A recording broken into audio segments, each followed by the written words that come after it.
പറഞ്ഞപ്പോൾ അതിൽ കുറച്ച് പ്രത്യേകതകളെല്ലായിട്ട് തോന്നി. നോർമൽ സിനിമയുടെ കഥയായിട്ട് റീഇൻകാർണേഷനെ കുറിച്ചുള്ള സിനിമകളൊക്കെ ഉണ്ടായിട്ടുണ്ട്. ഡിഫറെൻറ്റ് റീഇൻകാർണേഷൻ ആണെന്ന് നിങ്ങൾക്ക് കണ്ടാൽ മനസ്സിലാവും. ഹീറോയിൽ പറയുന്ന കഥയാണ്. സോ അതിൽ ബേസിക്കായിട്ട് ഞാൻ പറഞ്ഞത് തന്നെ ഇതിൻ്റെ അത് കോണ്ടന്റ് വൈസ് അതിന് ലവ് എന്ന് പറയുന്നതിന് അച്ഛൻ മകൻ റിലേഷൻഷിപ്പ് ഞാൻ അതാ പറയാം. So many actions. സാധാരണ സിനിമ കാണാതെ ഒരു ആക്ഷനാണ്. ഡിഫറെൻറ്റ് പീരിയഡിലുള്ള ഫിലിമാണ്. അത്തരം സിനിമകൾ ഞാൻ അധികം ചെയ്തിട്ടില്ല.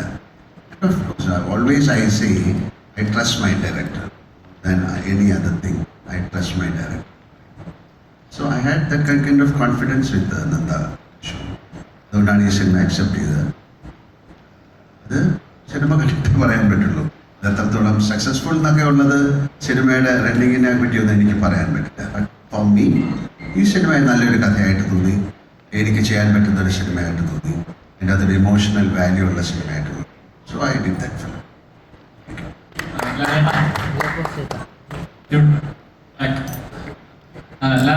ഒരുപാട് നമ്മളിപ്പോ ഒരു സിനിമ കഴിഞ്ഞ തവണ മമ്മൂക്കയുടെ ഒരു അഭിമുഖത്തിൽ മമ്മൂക്ക പറഞ്ഞു കാണാൻ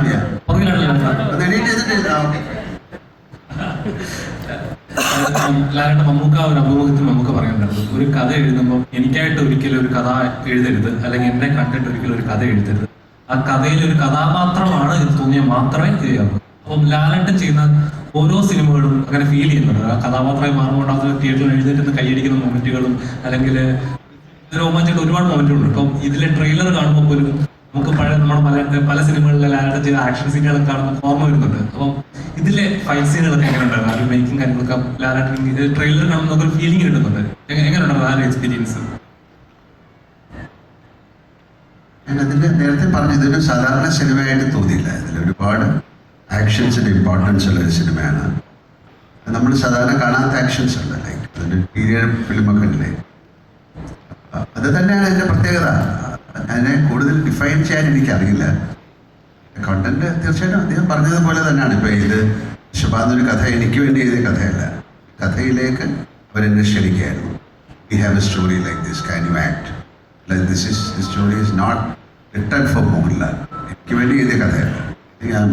Right, Nanda?